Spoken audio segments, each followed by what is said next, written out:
Archers, to your mark! Aye, archers, to your mark! And may the lucky arrow find its target.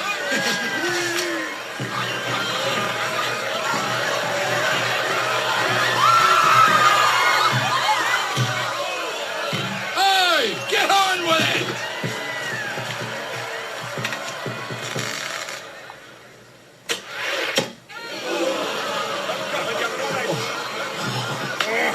I bet he wishes he was tossing cabers. Or holding up bridges.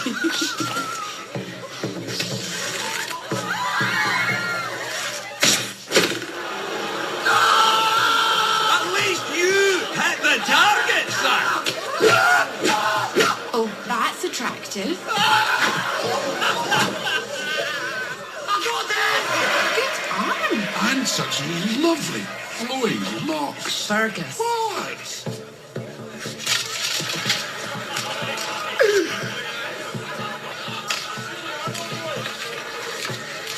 Oh, wee lamb.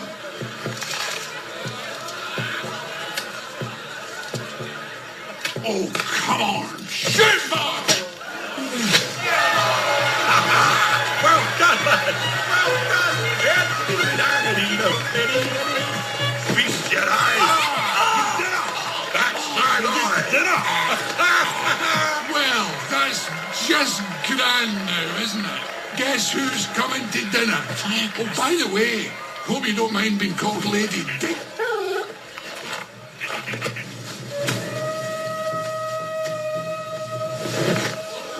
I am Merida, firstborn descendant of Clan Dumbrock, and I'll be shooting for my own hand. What are you doing?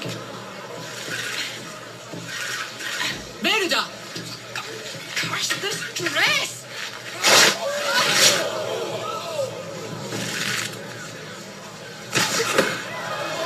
Merida, stop this! Don't you dare loose another arrow!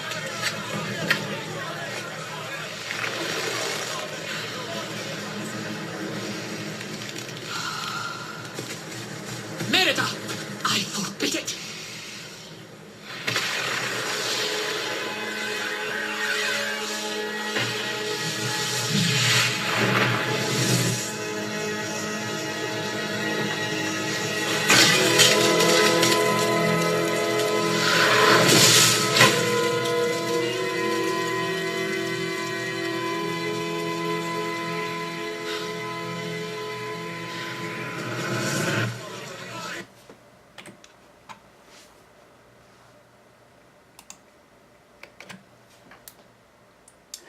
Good morning, class. My name is Jessica Moss, and today's date is December the 2nd, 2016.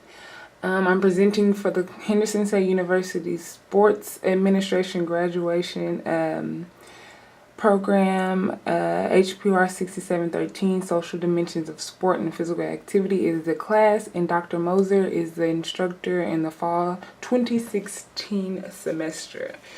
I kind of wanted to play that clip for you guys just to get you guys' minds going towards the direction of where I would like to take my presentation.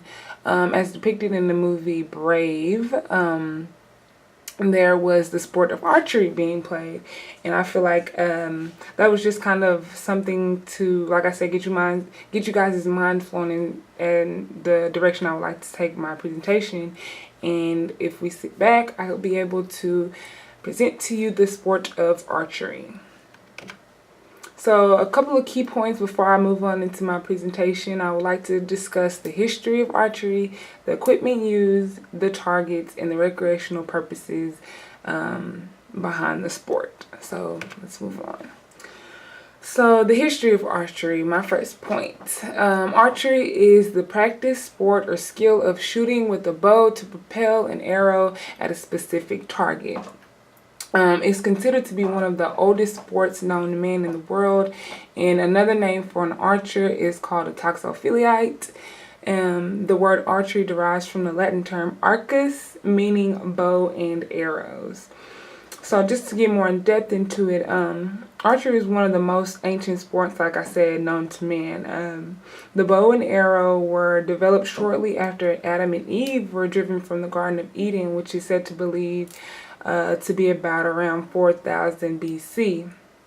The use of the bow and arrow for hunting in war was recorded frequently in ancient scripture among the different cultures back then. Bows of both wood and steel were used anciently, and there probably wasn't much to brag about in the early archery shoots because of how much this sport evolved over time.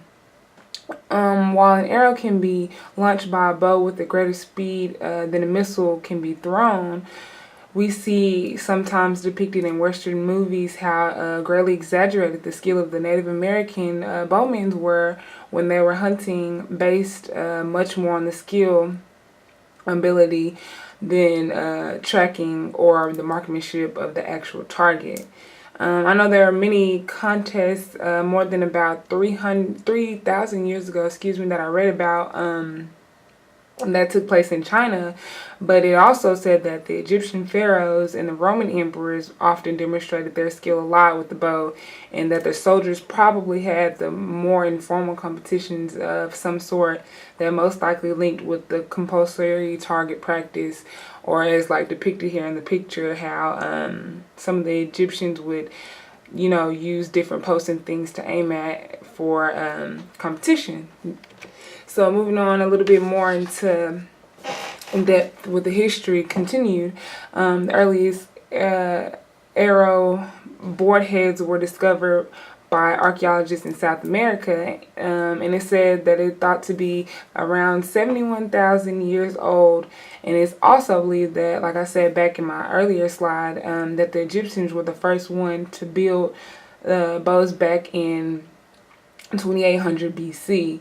In fact, scientists believe that the design of this tool for both hunting and food and warfare may have been the factor that elevated man above his adverse counterparts. And since the early beginnings, the bow and arrow has been in constant use and has been enjoyed significantly placed in both myths and legends that are still around today.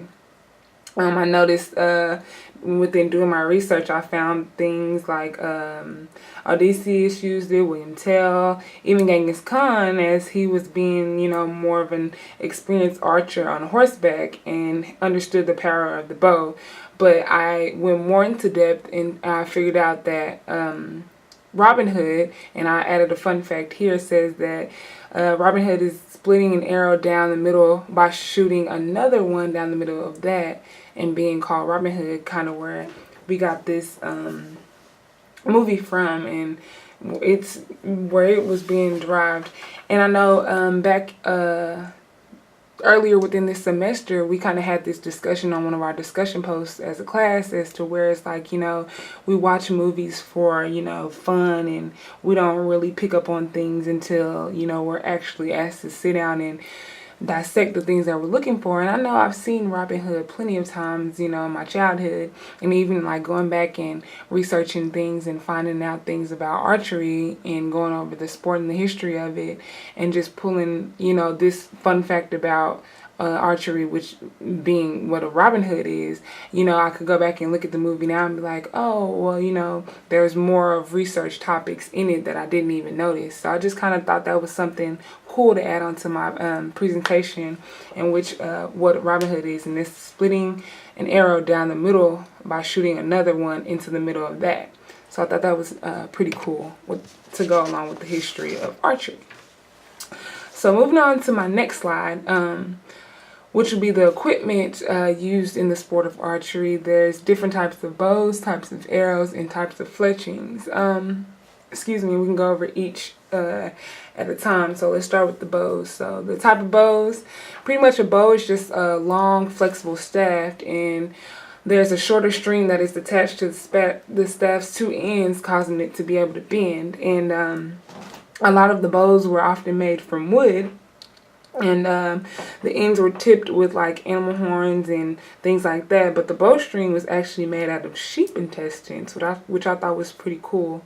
And there's different types of bows. I know there's a long bow that I read over, and that's just a bow with straight limbs, and those first appeared in the Middle Stone Ages, which were followed by the recurve bow. And the recurve bow are the only bows that the Olympics will allow to be used into the Olympic Games, because the invention of the recurve bow delivered a different design. The curved limbs at the end allowed for increased force, accuracy, and speed without adding to the draw weight, which we'll get into more so within shooting, aim, and technique. But the recurve bow is the only one that the Olympics will allow because of its power. There's a compound bow, and that bow is pretty much known for the widespread use of field and 3D archery and bow hunting for the leisure of people who participate in archery. And then there's the traditional bows, and those are just bows that archers shoot in just major types of archery today.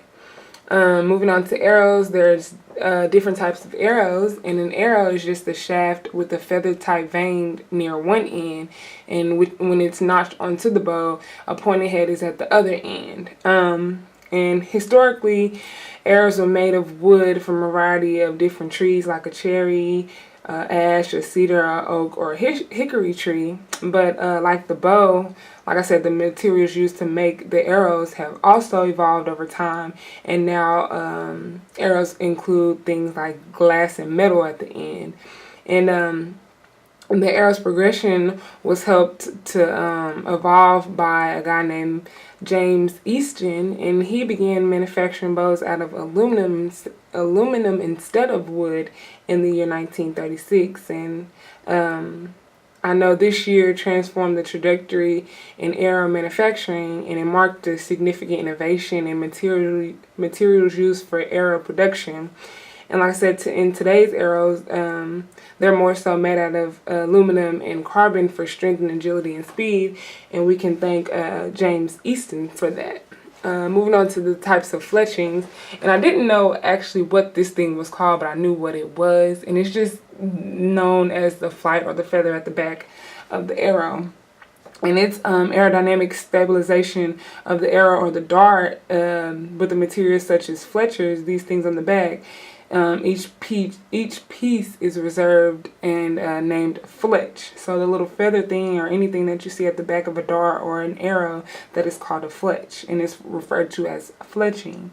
And it was originally more so a turkey-winged feather affixed on the back of the arrow shaft, but is now transitioned into a plastic vein or venule out of most modern-day arrows that we see today. So those are just the 3 different types of main equipment that we need for the sport of archery. And even though those are 3 simple things, we can't forget about the target or what it is that we're aiming at, or our ultimate goal of what it is that we're trying to shoot. So moving on to my next slide, it'll be more focused on targets. And there's plenty of different types of targets. I know depicted here, this is like just the main target that we see, or that we see depicted in movies or things like that when we're learning to practice and shoot arrows with our bows and things.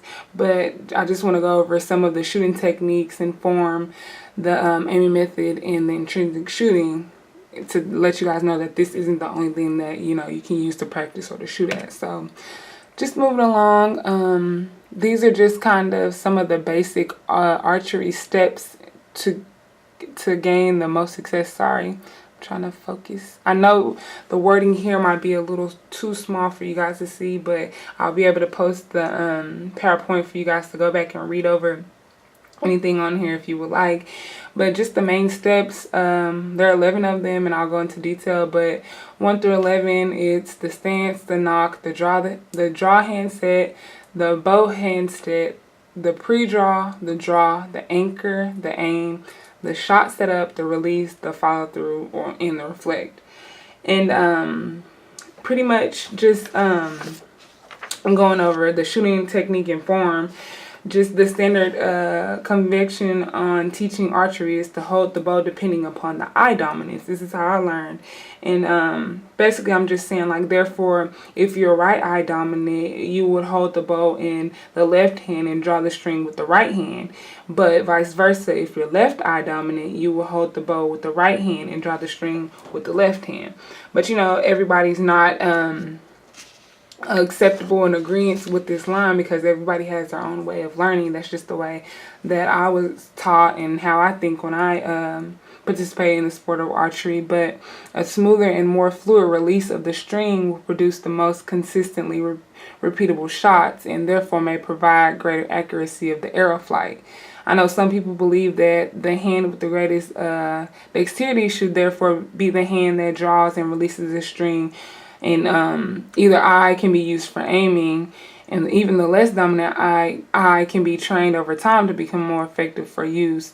And I know that I see some archers who are learning this both ways, or in this way in particular, they can have an eye patch to assist them with temporarily practice to be used of the dominant eye, just to be able to use both.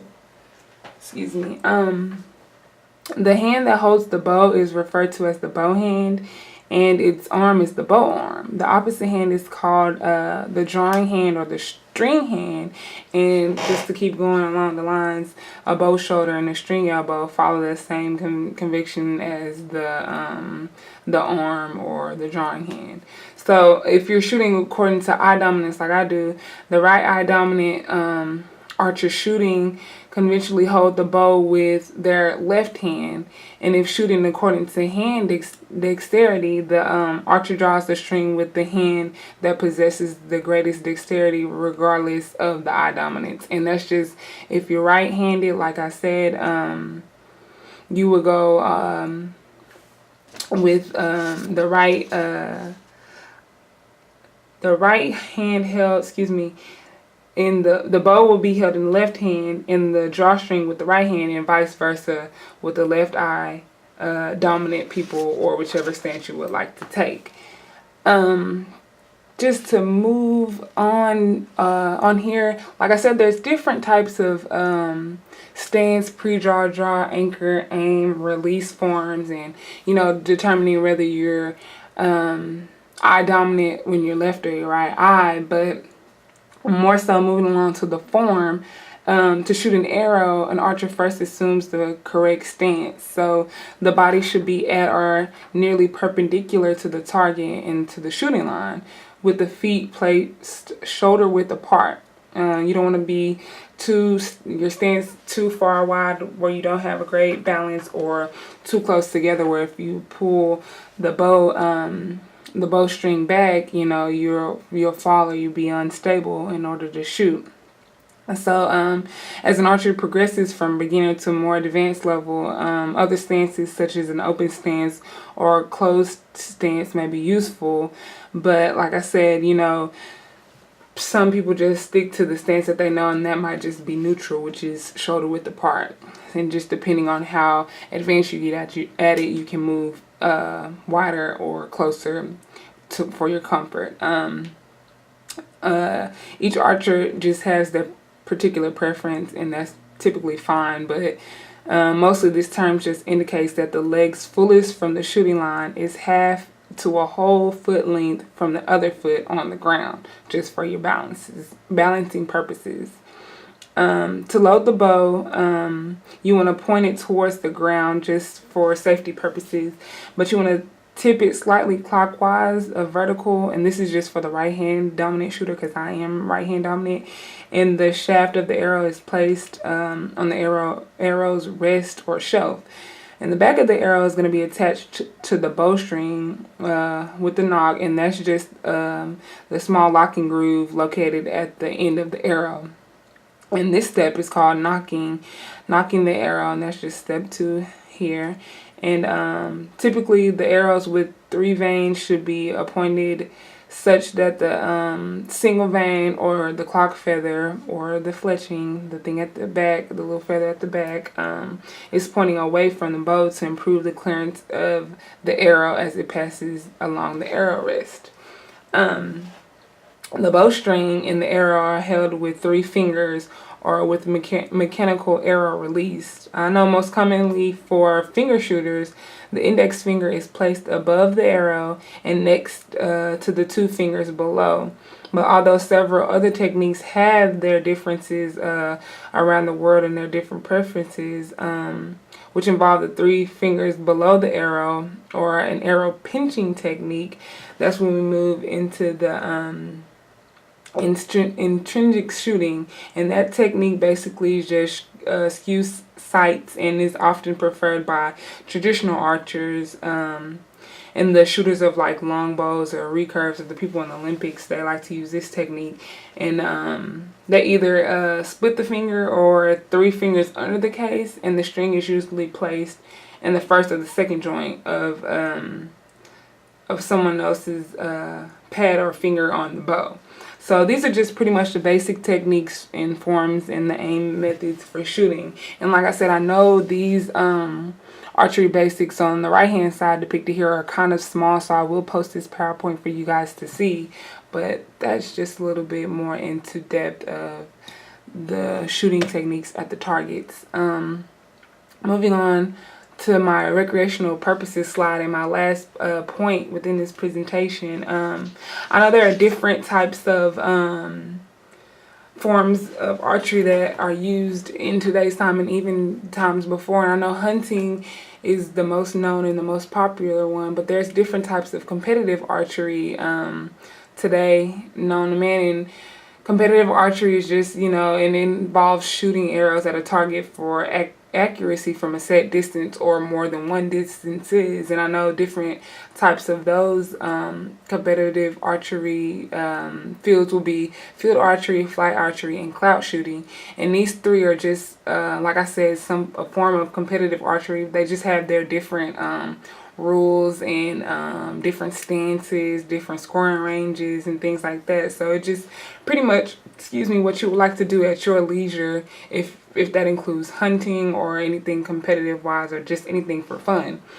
And speaking of fun, I'm going to bring it to my last point in closing of this presentation. I know there's a couple of fun archery games, and I included a link down here where you guys can go to and see different forms of how these games are played and the instructions and how to play each. And like I said, we kind of went over the equipment and things we'll need. So we would just pretty much need a bow, an arrow, and a target, and to be able to play these games. And I know there's archery poker, archery 9-ball, archery plinko, archery baseball, balloon surprise, and archery dodgeball. And I've actually, from personal experience, gotten to play the game of archery dodgeball this summer as I was working over at kids camp. And it's pretty much, it goes along with the same lines of dodgeball, and it's just basically bringing a traditional game back but adding a little spin on it with a different type of sport being played. And it's pretty much, like I said, it's along the same lines of dodgeball, same rules. You know, you split your team amongst 2 sides, but instead of throwing a ball and you dodging it, you have to dodge, you know, the arrow that is being shot out of the bow. And of course, we didn't shoot with, you know, hard objects like, you know, a metal arrow or wooden arrow or something like that for safety purposes and, you know, for our kids not to get hurt. But instead we shot with like arrows that had rubber staffs on the ends of them that were bland, so they can just, you know, bounce right off of somebody basically when they get tagged and they're out. So I think these are some pretty fun games that you guys could be able to play, and being able to practice your archery stance and your targets and how to shoot them and things like that, just to be able to get comfortable enough to go out there and play it on your own. But I hope this presentation was informal to you. I hope you guys understood the history, the equipment, the targets, and the recreational purposes. Like I said, these are some games that you guys could go play on your own if you would like. I know that it might be kind of hard to read some of the things along my presentation, so I will include the PowerPoint. But I hope you guys enjoyed. I hope you learned a little bit about archery, and I hope you guys will use this to go out and have some fun. Thank you.